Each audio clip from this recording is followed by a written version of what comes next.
Long before the ringing of the stock market bell, there was the sound of a hammer striking wood. It was a sound that marked the edges of a settlement and the boundaries of a brutal system. We know this street today as the center of the world's economy. We call it Wall Street.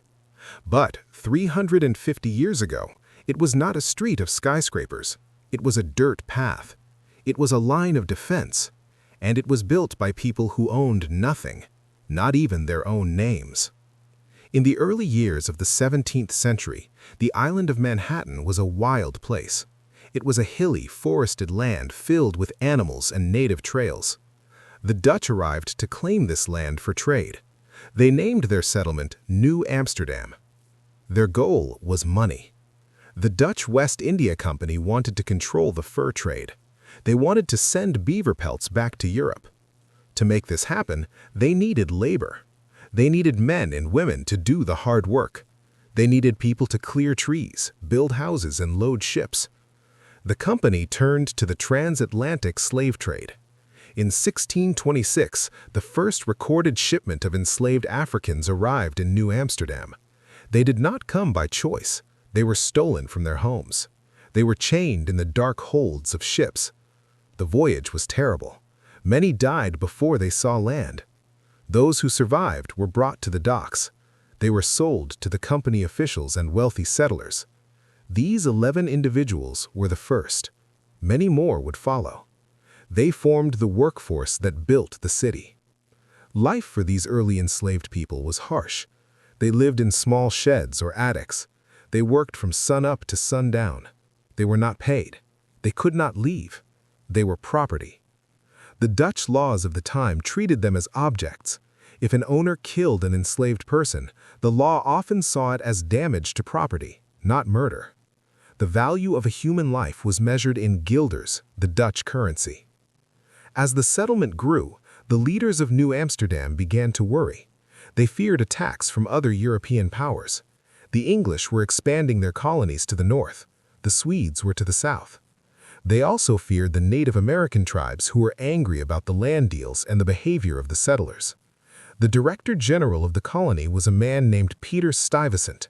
He was a strict leader. He had a wooden leg. He ruled with a heavy hand. Stuyvesant knew the colony needed better protection. He ordered the construction of a wall across the northern edge of the town. This wall would stretch from the East River to the Hudson River. It was a massive project. They needed logs and earth. They needed stone. They needed strong backs to lift and dig. The free citizens of New Amsterdam did not want to do this hard labor. They had their own businesses to run. They had their own farms. So the burden fell on the enslaved. The company used the people they owned to build the wall. Enslaved Africans were sent into the forests to cut down trees. They hauled the heavy timber to the town site. They dug deep trenches for the foundation. They packed the earth tight. They worked under the watch of armed guards.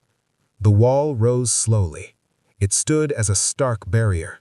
It marked where the city ended and the wilderness began. The construction of this wall happened between 1652 and 1653. It was not just a fence. It was a defensive fort. It had cannons placed along it. But for the men and women who built it, the wall meant something else. It was a symbol of their captivity. Every post they placed in the ground was a reminder that they were not free. They were building a cage for a city that held them in chains. This is the great irony of Wall Street's birth. The street that would become a symbol of freedom and capitalism was physically built by enslaved people. While the wall went up, the population of the colony changed. The slave trade was a profitable business. Ships came from the Caribbean and from Africa. They brought more human cargo. The settlers bought these people to work their farms and serve in their homes. By the 1650s, enslaved people made up a significant part of the population of New Amsterdam. They were the backbone of the economy. Yet they had no rights. They could not marry legally. They could not own property. Their children could be taken from them and sold. Peter Stuyvesant and the Dutch Council created laws to control this population. They were afraid of uprisings. They knew that people treated badly might fight back. The laws were strict. Enslaved people were not allowed to gather in large groups. They were not allowed to carry weapons. They had to be inside their homes by a certain hour. If they broke these rules, the punishment was severe. Whipping was common. Branding with hot irons happened. They wanted to instill fear. They wanted to keep the enslaved people obedient. There was a constant tension in the air. The settlers relied on the enslaved people for their survival and their wealth, but they lived in fear of them. This fear drove them to build the wall higher. It drove them to make the laws stricter. It created a society divided by color and status. The wall was supposed to protect the city from enemies outside, but the real enemy, in the eyes of the settlers, was already inside the gates. The English took control of the city in 1664. They did not free the enslaved people. They did not change the system of labor. Instead, they made it stronger. They gave it the force of strict laws. This was a dark time for the Africans living in New York. Under the Dutch, there were small gaps in the rules. Some enslaved people could earn wages. They could sometimes buy their freedom. The English closed these gaps. They wanted total control. The man who ruled the colony was the Duke of York. He later became King James II of England. He was a powerful man. He was also a major investor in the slave trade. He wanted his colony to make money. He issued a set of laws called the Duke's Laws in 1665. These laws did not offer any protection to enslaved people. They did not limit the power of the masters. The laws stated clearly that slavery was for life. If a mother was a slave, her children were slaves. This was the law of perpetual servitude. It meant that generations of families would be born into chains. They would never know freedom. The city of New York began to change shape. The population grew. More ships came into the harbor. They carried goods from the Caribbean and from Africa. The port of New York became a busy place. Merchants built large warehouses. They built fine homes. They wanted the city to look like London. They wanted it to be a center of trade. To make this happen, they needed more workers than ever before. They needed men to build the new streets. They needed women to work in the grand houses. They needed children to run errands. Enslaved people became the single largest source of labor in the city. By the early 1700s, there were thousands of enslaved people in New York. This was a huge number for such a small city. In some parts of the city, enslaved people outnumbered the white population. This fact made the slave owners afraid. They worried about uprisings. They worried about losing control. But their greed was stronger than their fear. They kept buying more people. The trade in human beings was messy. It happened in different places. Sometimes sales happened on the docks. Sometimes they happened in taverns. Sometimes they happened on the street corners. The city leaders wanted to organize this. They wanted to make money from it. They wanted to control where the sales took place. They decided to create a central location. They chose Wall Street. In the year 1711, the New York Common Council made a decision. They passed a law. This law would change Wall Street forever. The law stated that a public market for the sale of enslaved people would be built. They selected a specific spot. It was at the foot of Wall Street, where the street met the East River. It was next to the meal market, where farmers sold their grain. This was not a hidden alley. It was a public place. It was in the center of the city's business life. The city built a wooden structure. It was a simple shed or stand, but its purpose was terrible. It was a place where human beings were displayed like goods. Slave ships could dock right at the nearby slip. The enslaved people were marched off the ships and directly to the market on Wall Street. The water of the East River would lap against the shore just a few feet away from where they stood in chains. The law said that all Native American and African slaves brought into the city must be sold at this market. No one could sell them privately without the city knowing. The city officials wanted their tax money. They charged a fee for every person sold. The wall that had been built to protect the city was now looking down on a market of human suffering. The wall was no longer just a barrier, it was a landmark for the trade. We must imagine the scene. A ship arrives. It has been at sea for months. The people on board are weak, they are sick, they are confused. They do not speak the language. They are taken off the ship in irons. They are walked to the market on Wall Street. They are made to stand on a platform or in a pen. Buyers walk around them. The buyers look at their teeth. They look at their muscles. They ask them questions. If the enslaved people do not answer correctly, they are beaten. The buyers argue over the price. It is a cold business transaction. The buyers were not just the rich planters from the South. They were the local bakers, the blacksmiths, and the shopkeepers. Regular people in New York owned slaves. It was common. If you had a little money, you bought a slave. It was a sign of status. It was a way to get cheap labor. People would buy a young girl to serve in the kitchen. They would buy a young man to work in the workshop.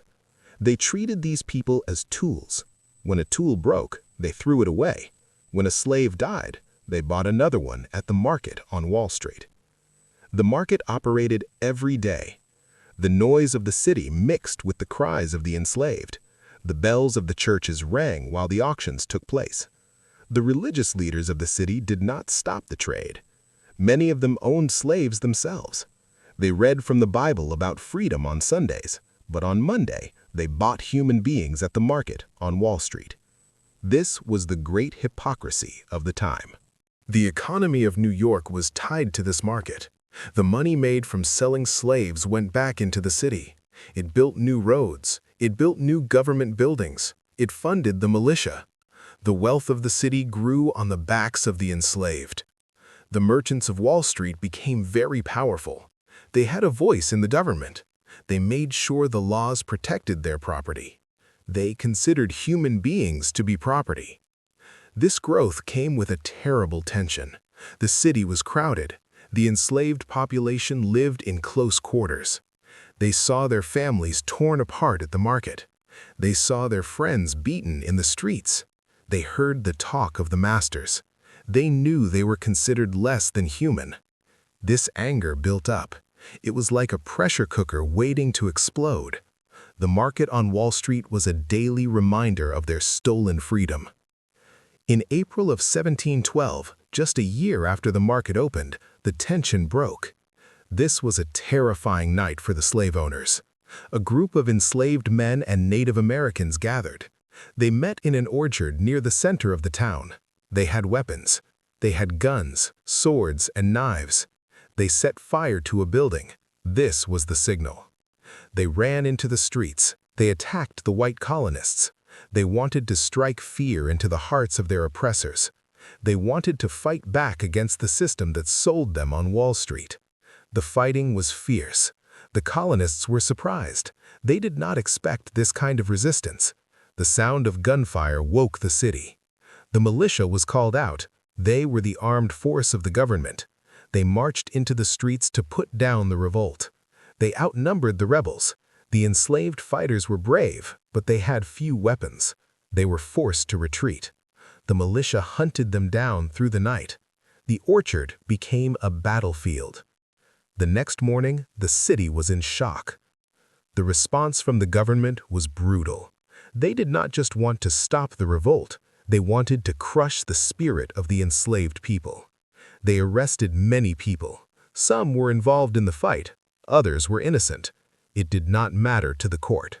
The trials were quick. There was no justice for the enslaved. The punishments were public and cruel. They were designed to make others afraid to rebel. Some men were hanged. Some were burned at the stake. One man was broken on the wheel. This is a terrible punishment where a person's bones are shattered. The crowds watched these executions. They thought this would teach a lesson. They thought this would keep the city safe. But the fear did not go away. Instead, the laws got even stricter. The city passed the slave codes of 1702 and 1712. These laws were harsh. A slave could not gather with more than 3 other people. If they did, they could be whipped. If a slave struck a white person, they could be killed. Slaves were not allowed to carry weapons. They were not allowed to be out at night without a lantern. The market on Wall Street did not close after the revolt. It stayed open. The trade continued. The desire for profit was too strong. The fear of the slaves made the owners want to control them more, not free them. The market became a symbol of this control. It was the place where power was exercised. It was the place where the white community asserted its dominance. The wall itself was decaying by this time. It was no longer needed for defense against foreign armies. The city had grown past it. But the market at its foot was very active. The street was becoming a place for business. The merchants met there to trade stocks and bonds. They met under a buttonwood tree. This was the start of the stock market. But a few yards away, the slave market was still doing business. The two markets existed side by side. One traded in paper and promises. The other traded in flesh and blood. The slave market was not just a place for new arrivals. It was also a place for local sales. If a master fell into debt, he would sell his slaves to pay his bills. If a master died, his slaves were sold at an auction to settle his estate. Families were broken apart on that spot. A husband might be sold to a farmer in Brooklyn. His wife might be sold to a merchant in Manhattan. They would never see each other again. This happened over and over again. The city government collected taxes from these sales. This is a fact that is often forgotten. The city of New York made money from the sale of human beings. The very officials who made the laws were profiting from the trade. They used this money to pay for the city's expenses. They paved the streets with the proceeds of the slave trade. They lit the street lamps with the money made from selling children. The market on Wall Street was a place of constant heartbreak. Imagine standing there. You see a mother holding her child tight. She knows that today might be the day she is sold. She knows that today she might lose her baby. She has no power to stop it. She is property. She is an item in the inventory of a merchant. The market was a place where love was destroyed by greed. We must look at the key figures of this time. The merchants were powerful men, men like Frederick Phillipse. He was one of the wealthiest men in the colony. He owned ships, he traded with pirates, he owned a huge estate in Yonkers. He also owned many slaves. He stood on Wall Street and conducted his business. He is remembered as a great builder, but we must remember that his wealth was built on slavery. He was a pillar of the community, and he was a slave trader. Another figure was Stephen Bayard. He was a mayor of New York. He was a wealthy merchant. He enforced the laws. He protected the market. He made sure the trade ran smoothly. The leaders of the city were not neutral. They were active participants in this system. They used their power to protect their profits. The presence of the market changed the feeling of the street. Wall Street became a place of cold calculation. It was a place where human life was given a price tag. This mindset seeped into the culture of the city. It became a place where money was the most important thing. It did not matter how you got it. It did not matter who you hurt. All that mattered was the profit. The trade was not just limited to African people. Native Americans were also sold on Wall Street. The conflict between the colonists and the native tribes led to many captives. These captives were brought to the city.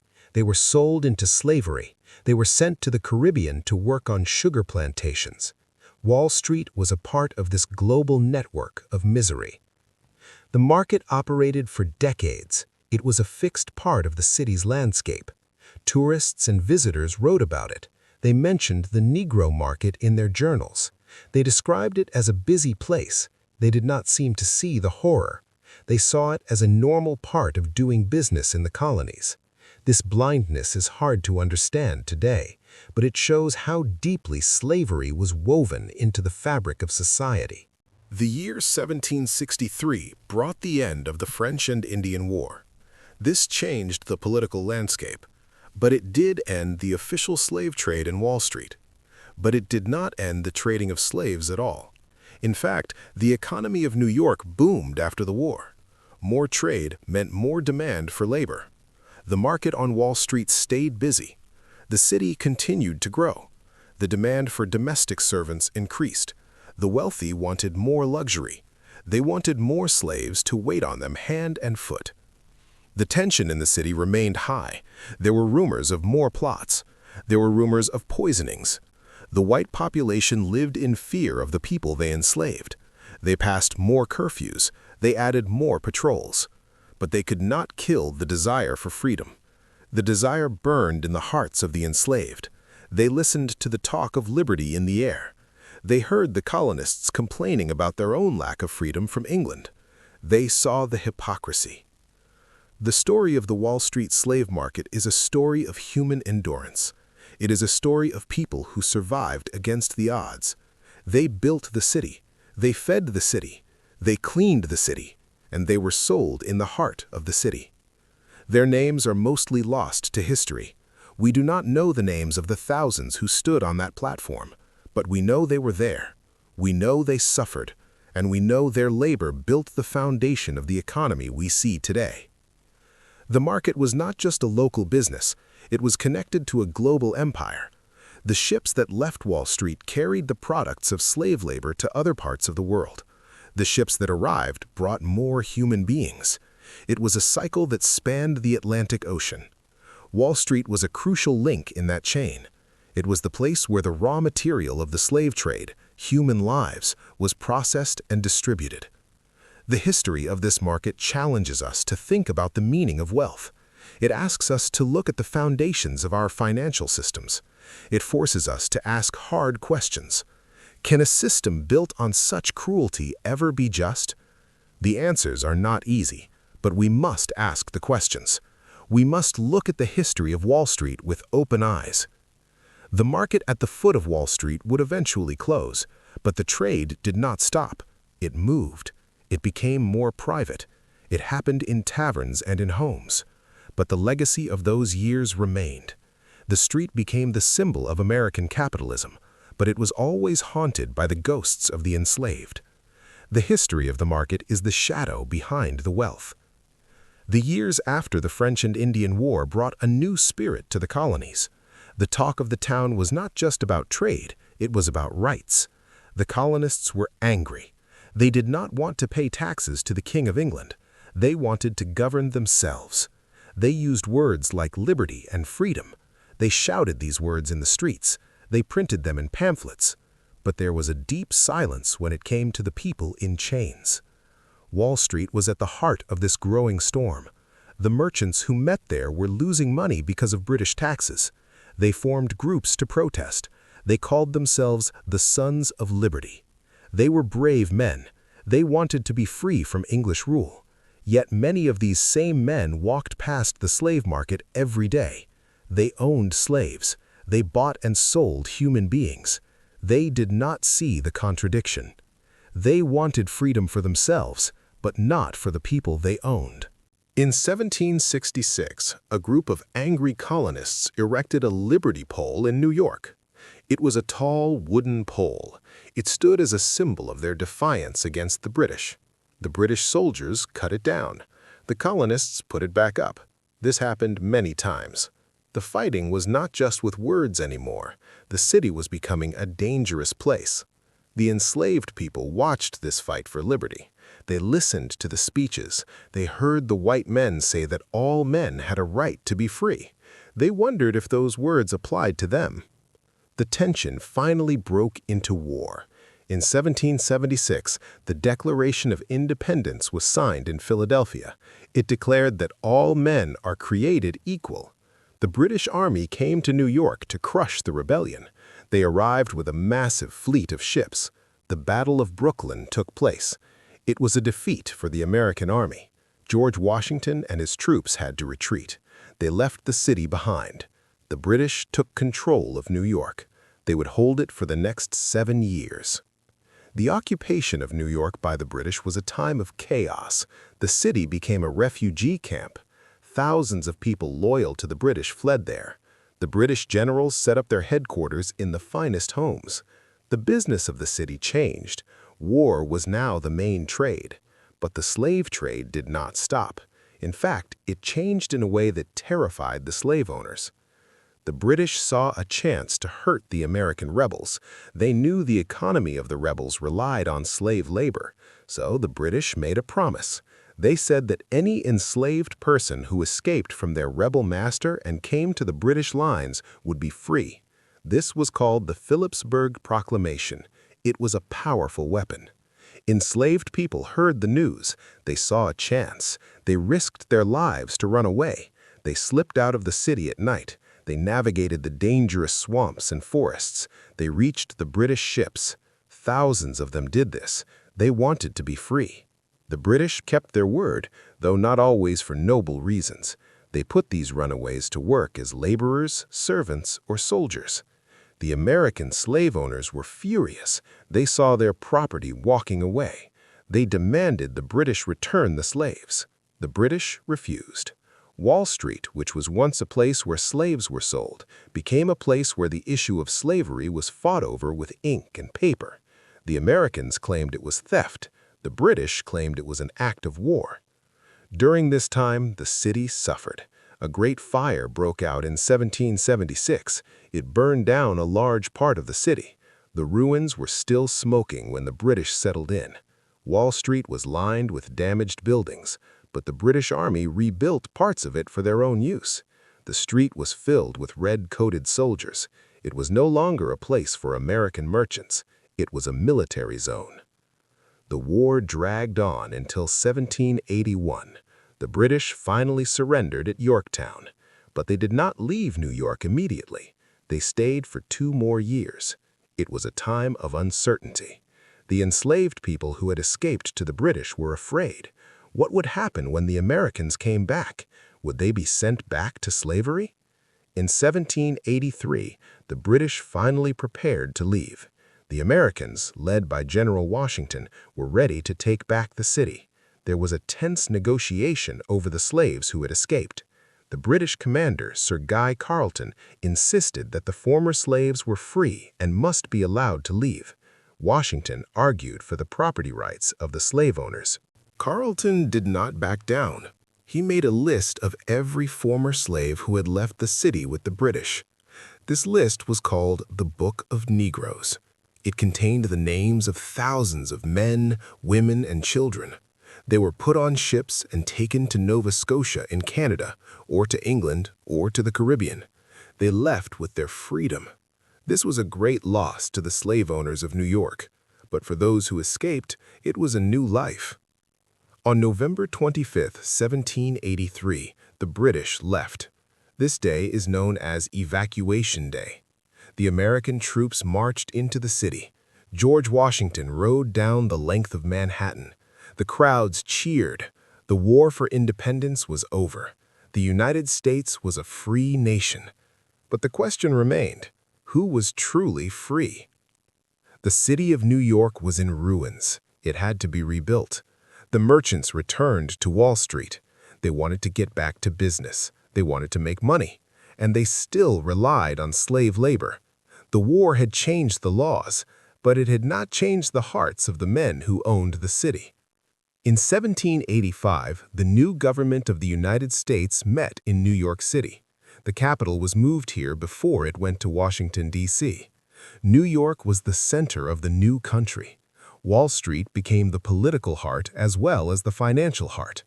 A building called Federal Hall was built on Wall Street. It was a beautiful building. It stood as a symbol of the new republic. It was at Federal Hall that the most important event of the era took place. On April 30th, 1789, George Washington stood on the balcony of Federal Hall. He placed his hand on a Bible. He took the oath of office. He became the first president of the United States. The crowd below cheered. They celebrated the birth of a free country. They celebrated a government of laws. But if we look closer at that scene, we see a dark truth. The platform Washington stood on was built by enslaved labor. The streets he walked down were cleaned by enslaved people. The horses in the parade were held by enslaved grooms. The bells that rang were cast in foundries that used enslaved workers. And inside the halls of Congress, the debate was not about ending slavery, it was about how to keep it. The new Constitution protected slavery. It allowed the slave trade to continue for 20 more years. The men who wrote the Constitution were many of the same men who owned slaves in New York. They wanted to protect their property. They wanted to protect their profits. So, while they talked about liberty, they ensured that slavery remained legal. Wall Street in the 1790s was booming. The economy was growing again. Ships were leaving the harbor daily. They carried flour, timber, and salted fish. They also carried slaves. The trade with the southern states was huge. New York merchants supplied the plantations. They bought the cotton and sugar that the slaves produced. It was a circle of trade that made New York rich. The demand for slave labor in New York actually increased after the war. Many families who had moved away during the British occupation returned. They brought their slaves with them. New people moved to the city. They wanted to live like the rich. They wanted to own slaves. The census of 1790 showed that there were over 20,000 enslaved people in New York State. Over 2,000 of them lived in New York City. They were everywhere. This created a problem. The ideals of the revolution were still alive. Many people in the North began to feel uncomfortable with slavery. They saw the contradiction. They saw the hypocrisy of owning slaves while celebrating independence. A movement to abolish slavery began to grow. It was slow. It was not a shout, but a whisper that grew louder. The leaders of this movement were often religious people. They were Quakers and Methodists. They argued that slavery was a sin. They argued that it was against God's law. They wrote pamphlets. They gave speeches. They put pressure on the government in New York. The lawmakers in New York had to listen, but they moved slowly. They were afraid of angering the wealthy slave owners. They were afraid of hurting the economy. So they did not free the slaves right away. They did a little bit at a time. Finally, in 1799, the state of New York passed a law. It was called an Act for the Gradual Abolition of Slavery. The name tells you everything. It was not immediate. It was gradual. The law said that children born to enslaved mothers after July 4, 1799 would be free, but they would not be free immediately. They would have to work as servants for their master until they were young adults. Boys had to work until they were 25. Girls had to work until they were 28. This was a bitter blow. It meant that if a woman gave birth in 1799, her son would not be free until 1824. That was 25 years of labor. The mother would likely remain a slave for the rest of her life. The law did not free the adults who were already enslaved. They were still property. They could still be bought and sold on Wall Street. The trade continued. The 1799 law did not stop the market. It just changed who was for sale. The adults were still there. The children born before the cutoff date were still there. Wall Street was still a place where human beings were exchanged for money. The merchants of Wall Street found ways to make money from the new law, too. They would apprentice out the children of slaves. They would rent them out to work in other people's homes or businesses. The atmosphere on Wall Street was changing, though. The open slave market structure at the foot of the street was gone by now. It had likely been removed or absorbed into the general commerce of the port, but the trade was still open. It happened in taverns and private auctions. It happened in the offices of the merchants. It was quieter, but it was still there. The city was becoming the financial capital of the nation. Banks were opening. Insurance companies were forming. They sold policies to ship owners. These ships often carried slaves. The financial institutions of Wall Street were insuring the slave trade. They were investing in it. The money from slavery was being pumped into the foundation of the American economy. We must look at the people who lived in this time. There were free black people in New York. They had bought their freedom or been freed by their masters. They lived a hard life. They had few rights. They could not vote. They had to carry papers proving they were free. If they did not have the papers, they could be arrested and sold into slavery. This happened often. Greedy men would kidnap free black people and sell them in the South. This constant threat hung over the black community. They built their own churches. They built their own schools. They tried to create a life in the shadow of Wall Street. They knew that the street was a place of danger for them, but it was also where they had to work to survive. The year 1799 was a turning point, but it was not a victory. It was a compromise. It was a way for the white leaders to feel good about themselves without giving up their power. They said they were ending slavery, but they were stretching it out for decades. They were ensuring that the economy would not be disrupted. Wall Street watched this all happen. The street was lined with trees now. It was a place of elegance. The merchants walked in fine clothes. They talked about the new nation. They talked about the future. But the past was catching up with them. The foundations of their wealth were shaking. The system that had built the street was beginning to crack. The story of this era is one of great contradiction. It is a story of a nation fighting for liberty while holding people in chains. It is a story of a street that stood for freedom, yet was built on slavery. The legacy of this time is still with us. We see it in the racial tensions that exist today. We see it in the wealth gap. We see it in the very streets of New York. The year 1808 marked a major change for the nation and for Wall Street. The United States Congress passed a law. It made it illegal to bring enslaved people from other countries into America. The international slave trade was over. This was a victory for the abolitionists. People celebrated. They thought the buying and selling of human beings would stop. They were wrong. The law did not stop the trade. It only changed the source of the product. Wall Street adapted quickly. The merchants were smart. They knew how to make money. If they could not bring people from Africa, they would take them from the north and sell them in the south. This was the start of the domestic slave trade. It became a massive business. It was crueler in some ways than the international trade. It broke families apart who had lived in America for generations. New York City was the perfect hub for this new trade. It had the ships, it had the banks, it had the connections to the plantations in the South. Ships that left the docks near Wall Street carried a sad cargo. They carried black men, women, and children who had lived free in the North. They were being sent to the cotton fields of South Carolina and Georgia. They were being sent to the sugar plantations of Louisiana. The value of a human being went up. The supply was restricted by the new law, so the demand for enslaved labor in the South made the prices rise. The merchants on Wall Street saw an opportunity. They began to invest heavily in this domestic trade. It was a high-risk, high-reward business. A captain could buy a man in New York for a few $100s and sell him in New Orleans for $1,000. The profit margins were huge. This created a dangerous time for free black people in New York. They lived in fear. They walked the streets with their heads down.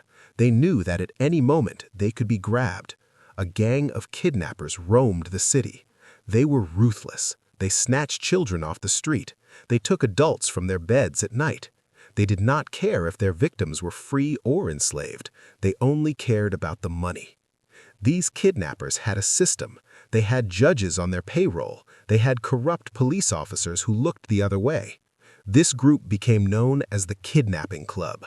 It operated close to the docks in the financial district. It was a shadowy network of evil. They would arrest a free black person on a false charge. They would take them to a magistrate. The magistrate would rule that the person was a runaway slave. Then the kidnapper would sell the victim to a ship captain waiting in the harbor. The victim would be gone before their family knew what happened. The courts were often no help. The laws of the time favored the slave catchers. A white person's word was worth more than a black person's freedom. If a black person could not prove they were free, they were assumed to be a slave. It was a terrible trap. Many free black people carried papers with them at all times. They had certificates of freedom, but these papers could be stolen or destroyed by the kidnappers. The New York Manumission Society fought back. This was a group of white and black activists. They were led by men like Arthur Tappan and Theodore Dwight Weld. They could not sit by and watch their neighbors be stolen. They formed a legal defense team. They went to the docks. They watched the ships. They tried to stop the kidnappers from loading their human cargo. They also set up a vigilance committee. This group patrolled the streets. They protected the black community. They warned people about known kidnappers. They raised money to buy the freedom of those who had been captured. It was a dangerous job. The kidnappers were violent. The police often sided with the kidnappers. But the abolitionists did not give up. They were driven by a deep sense of justice. During this time, the city of New York was growing fast. The population was exploding. The streets were crowded with horses, carts, and people. Wall Street was the center of all this activity. Banks were opening their doors. The insurance industry was starting. These financial institutions were not neutral. They played a big role in the slave trade. They insured the ships that carried slaves. They issued loans to the plantation owners. The money from the slave trade flowed into the vaults of Wall Street banks. It became the capital that built the American economy. There's a specific building on Wall Street that represents this dark partnership. It was the headquarters of a major bank. Merchants and slave traders met there to do business. They exchanged money and signed papers that decided the fate of human beings. The financiers looked at the ledgers and saw profits. They did not see the suffering on the ships. The pressure to end slavery completely in New York was growing. The 1799 law was too slow. People were impatient. They saw the cruelty of the kidnapping gangs. They saw the hypocrisy of a free state trading in slaves. The activists pushed the state government for a final solution. They wanted immediate freedom for all. In 1817, the state of New York passed a new law. It was a significant step forward. The law said that slavery in New York would end on July 4, 1827. This was 10 years away, but it was a definite date. It gave the slave owners time to adjust. It gave the enslaved people a date to hope for. This law caused a rush of activity. The slave owners knew their time was limited. They wanted to get as much value as they could from their property before the deadline. They sold their slaves to the South in record numbers. Between 1817 and 1827, thousands of black people were shipped out of New York. Families were torn apart in a final frenzy of greed. The ships leaving New York Harbor were often called slavers. They were not comfortable. They were overcrowded. The conditions were deadly. But the captains did not care. They packed the people in tight to maximize profit. Wall Street investors funded these voyages. They wanted a return on their investment. They did not care about the human cost. Imagine being a black person in New York in 1820. You know the law says you will be free in 1827, but you also know that you could be snatched off the street tomorrow. You live with two timelines. One is the promise of the law. The other is the danger of the street. Every knock on the door could be the kidnappers. Every shadow could hide a slave catcher. The black community turned to their faith. They held prayer meetings. They sang songs of freedom and deliverance. They supported each other. They built strong institutions. They founded the first black newspapers in America during this time. They used the press to fight back. They wrote stories about the kidnappings. They named the criminals. They tried to shame the city into action. One of the most famous cases of kidnapping involved a young man named Noah. He was a free citizen. He was a skilled carpenter. He was walking home from work one evening. A wagon pulled up beside him. Men grabbed him. They threw a sack over his head. They threw him into the wagon. He was taken to a house in the basement. He was held there for days. He was beaten. He was told he was going to the South. Noah was lucky. His friends from the Vigilance Committee found him. They raided the house. They saved him just before he was put on a ship. This story spread through the city. It showed the bravery of the abolitionists. It also showed the constant danger. The years passed. The date of July 4, 1827 drew closer. The tension in the city was high. The slave traders were angry. They were losing their business. The abolitionists were hopeful. They planned a massive celebration.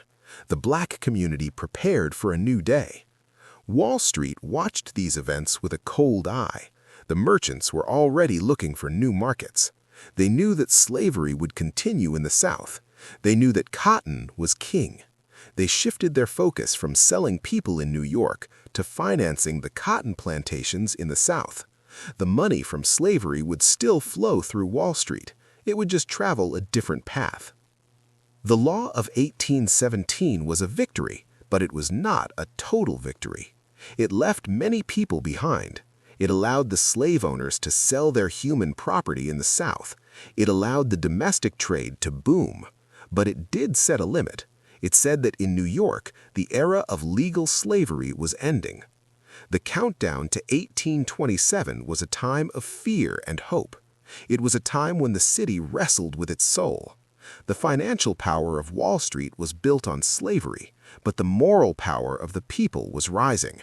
They demanded an end to the horror.